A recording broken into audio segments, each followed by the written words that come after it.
வணக்கம் நேர்களே, நான் உங்கள் ஆஸ்ட்ரோ பூர்ணா. என் கணித ஜோதிடம் மற்றும் ஆன்மீக பரிகார ஆராய்ச்சியாளர். இன்றைக்கி நாம் இந்த பதிவில் ஒரு சிறப்பு பதிவாக பார்த்துட்ருக்குறோம். கடைசி அதாவது 55 நாட்களுக்கு குரு பகவான் மேஷ ராசியில் இருக்கும்போது ஒவ்வொரு ராசி அன்பர்களுக்கும் எந்த மாதிரியான பலன்களை கொடுத்துட்ருக்காருன்றதை நம்ம ஒவ்வொரு பதிவுலையும் பார்த்துட்ருக்குறோம். இன்றைக்கி நம்ம மீன ராசி அன்பர்களுக்கு அந்த குரு பகவான் தரக்கூடிய பலன்களை இந்த பதிவில் தெளிவாக பார்க்கலாம். அது வரைக்கும் நீங்கள் இந்த சேனலில் முதல் முறையாக பார்க்குறீங்கன்னா சப்ஸ்கிரைப் பண்ணிக்கோங்க.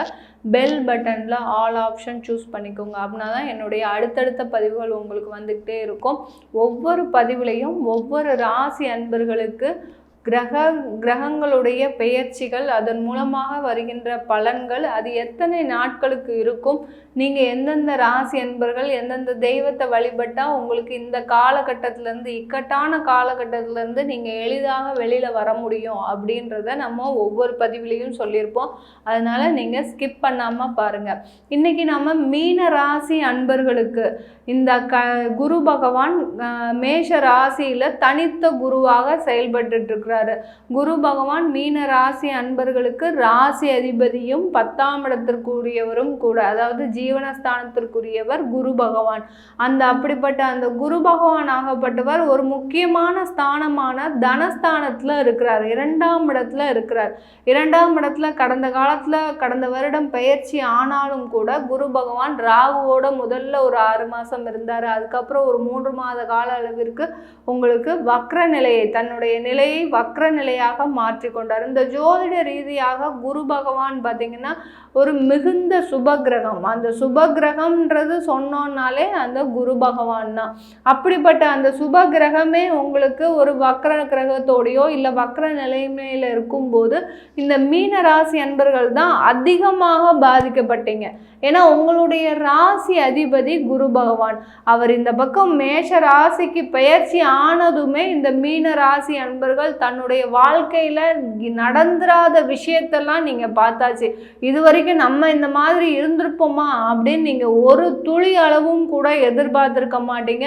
அந்த அளவிற்கு ஒரு மிகப்பெரிய பாதிப்பை உங்களுக்கு அந்த குரு பகவான் ராகுவோட சேர்ந்து இருந்த அந்த பெயர்ச்சி ஆகும்போதே உங்களுக்கு ஒரு பெரிய ஒரு அளவிலான ஒரு மன கசப்பை கொடுத்துட்டாருன்னு தான் சொல்லணும். இந்த மீன ராசி அன்பர்களுக்கு எந்த நேரத்தில் அந்த மேஷ ராசியில் அவர் பயிற்சி ஆனாரோ அந்த நேரத்தில் இருந்து இவர்களுடைய வலியும் வேதனையும் அதிகமானதே தவிர இது நாள் வரைக்கும் குறைந்த அளவு ஒரு நாள் கூட இல்லை. அந்த அளவிற்கு இந்த மீன ராசி அன்பர்கள் தன்னுடைய மனநிலையை ஒரு ஒரு ஒரு வேதனையோடு காலத்தை கழித்துட்டு இருக்கிறாங்கன்னா இந்த மீனராசி அன்பர்கள் தான். இப்போ காணாத குறைக்கு உங்களுடைய ராசியின் மீது ராகு பகவான் போகிறதுனால அடுத்தடுத்து பிரச்சனைகள், அடுத்தடுத்து வேதனைகள், அடுத்தடுத்து ஒரு துன்பங்கள், இப்படின்னு பல ஒரு வழிகளில் ஒருத்தருக்கு இந்த மீன ராசி அன்பர்களுக்கு ஒரு ராசி அன்பர்களுக்கு தொழிலில் மட்டும்தான் பிரச்சனை, இல்லை குடும்பத்தில் மட்டும்தான் பிரச்சனைன்னு சொன்னோன்னா இந்த மீன ராசி அன்பர்களுக்கு தொழிலையும் பிரச்சனை, குடும்பத்திலையும் பிரச்சனை, அடுத்து சமுதாயத்தையும் பிரச்சனை. அந்த அளவிற்கு இந்த மீனராசி அன்பர்கள் கடந்த காலத்தில் ஒரு எதுலேயுமே ஒரு முன்னேற்றம் இல்லாத வாழ்க்கையை தான் வாழ்ந்துட்டு இருக்கிறீங்கன்னு தான் சொல்லணும். ஆனால் அவர்களுடைய ஒரு மன தைரியமும் மனப்பக்குவமும் தான் இவர்களுடைய வாழ்க்கையை வழி நடத்தி செல்கின்றது. அடுத்து பார்த்திங்கன்னா இவர்கள் வழிபட்ட அந்த முருகப்பெருமான், கடந்த பதிவுலலாம் சொல்லியிருக்கிறேன், நிறைய பேர் அதை பார்த்துட்டு எனக்கு ஃபோன் பண்ணியிருக்கிறாங்க. நீங்கள் சொன்ன மாதிரி திருச்செந்தூர் முருகன் கோவிலுக்கு போயிட்டு வந்திருக்கிறேன், என்னுடைய வாழ்க்கையில் இந்த மாதிரியான ஒரு மாற்றம் இது வரைக்கும் நடக்கலை. ஏன்னா எனக்கு அந்த அளவிற்கு ஒரு பிரச்சனை, அந்த அளவிற்கு ஒரு மனவேதனை, அந்த அளவிற்கு ஒரு கடனில் நான் தவிச்சிட்டு இருக்கிறேன் இப்படின்னு சொல்லக்கூடியவர்கள் எல்லாமே நீங்கள் வழிபட்ட அந்த தெய்வமாகப்பட்டது தான் உங்களை வழி நடத்தி சென்றுகிட்டு இருக்குதுன்னு தான் சொல்லணும். இந்த மீன ராசி அன்பர்களுக்கு அடுத்த அந்த 55 நாட்கள் அந்த குரு பகவான் தனித்து செயல்பட போகிறார். தனிக்காட்டு ராஜான்னு சொல்கிற மாதிரி அந்த தனித்து செயல்படும் போது தான் இனிமேல் தான் இந்த மீனராசி அன்பர்களுக்கு ஒரு முழுமையான பலனை கொடுக்க போகிறார். எப்படி ஒரு நீங்கள் அந்த 365 நாட்கள் ஒரு வருட காலமாக நீங்கள் ஒவ்வொரு நாளும் ஒவ்வொரு நொடியும் பக்கத்தில் இருக்கிற நபர்கள்கிட்ட கூட சொல்ல முடியாத அளவிற்கு நீங்கள் தவித்தீங்களோ அந்த அளவிற்கு இந்த 55 நாட்கள் அந்த ஒரு வருடத்தில் அனுபவிக்க வேண்டிய ஒரு நல்ல வாழ்க்கையை கொடுத்துட்டு போகிறாருன்னு தான் சொல்லணும் இந்த மீன ராசி அன்பர்களுக்கு. அந்த அளவிற்கு ஒரு நல்ல ஒரு குரு பகவான்றது ஒரு சுப கிரகம். அது சொல்கிறதுக்கு நம்மளுக்கு இந்த வார்த்தைகளே கிடையாது. அந்த அளவிற்கு ஒரு சிறப்பான வாழ்க்கையை, சிறப்பான குடும்பத்தை, சிறப்பான ஒரு வருமானத்தை கொடுக்க போகிறாருன்னு தான் சொல்லணும் இந்த மீன ராசி அன்பர்களுக்கு. ஏன்னா ஒரு தொழில் செய்கிறோன்னா அந்த தொழில் ஸ்தானத்தோட அந்த 2ஆம் வீட்டு அதிபதி 2ஆம் ஸ்தானம் நமக்கு உறுதுணையாக இருக்கணும்.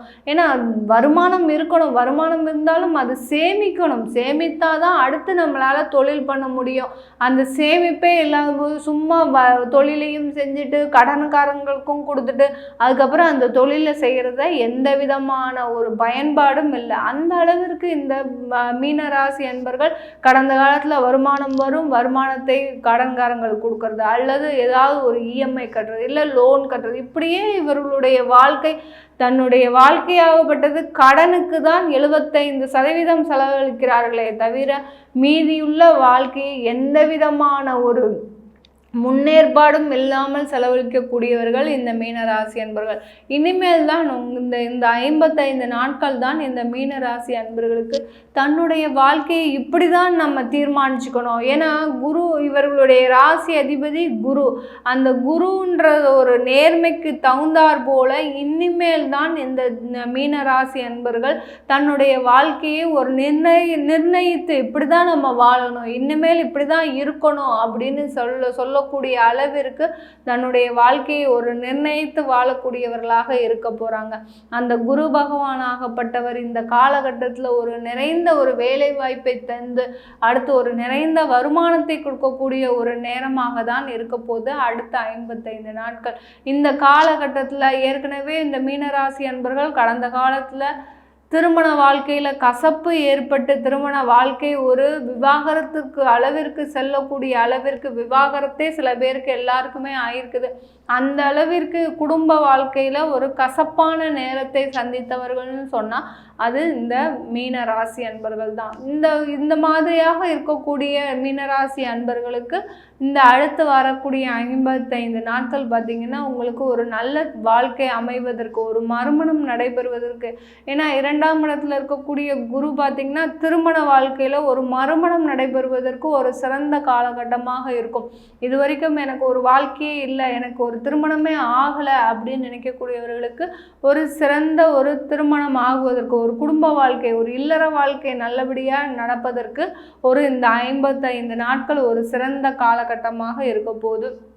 இந்த மீனராசி அன்பர்களுக்கு இந்த காலகட்டத்தில் இந்த 55 நாட்கள்லேருந்து 60 நாட்கள் குழப்பமில்லாத ஒரு மனநிலையை அடையக்கூடிய ஒரு நேரமாக தான். என்னதான் உங்கள் ராசியிலேயே ராகு இருந்தாலும் கூட இந்த காலகட்டத்தில் அந்த குரு பகவான் தான் உங்களை வழிநடத்தி செல்லும் ஒரு தெய்வமாக இருக்க போகுது.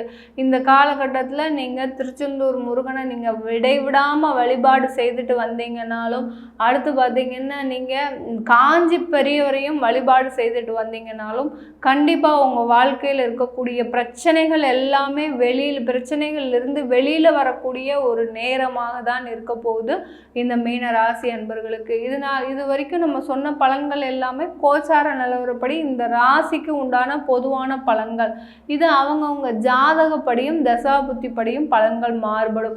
அதை பார்க்கணுன்னு விருப்பப்பட்டீங்கன்னா கீழே இருக்கிற நம்பருக்கு வாட்ஸ்அப்பில் அப்பாயின்மெண்ட் வாங்கிட்டு நீங்கள் என்கிட்ட கன்சல்ட் பண்ணிக்கலாம். உங்களிடமிருந்து விடைபெறுவது உங்கள் ஆஸ்ட்ரோ பூர்ணா. நன்றி, வணக்கம்.